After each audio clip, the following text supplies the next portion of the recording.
بسم الله الرحمن الرحيم. الحمد لله والصلاة والسلام على رسول الله. أهلا بكم مع حلقة جديدة من برنامج ببساطة. النهاردة هكلمكم عن موضوع في منتهى الأهمية، ألا وهو إن أنت لما تيجي تظبط المنبه بتاعك لازم تظبطه على صلاة الفجر، مش تظبطه على الشغل بس أو على المدرسة بس.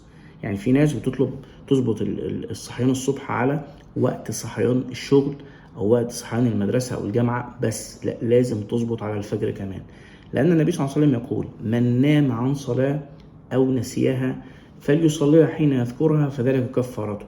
يعني اللي ظبط منبهه وكان عنده نية يقوم يصلي الفجر لكن نام عن صلاته، ربنا سبحانه وتعالى لم يوفقه إلى ذلك، أول ما يقوم من النوم ويصلي الصبح ربنا يكتبها له أكنه صلاها بالظبط.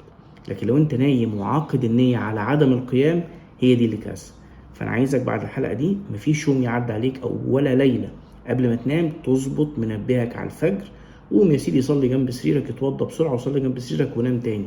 لو همتك عالية يا ريت أشوفك في المسجد، لكن اوعى تنام وانت مش ناوي على انك تظبط منبهك على صحيان الفجر، وتكون بس بتصحى كده ألف للدراسة أو للجامعة أو طبعا لشغلك. يعني أقول قولي هذا وأستغفر الله العظيم لي ولكم. سبحانك اللهم وبحمدك، أشهد أن لا إله إلا أنت، أستغفرك وأتوب إليك. السلام عليكم.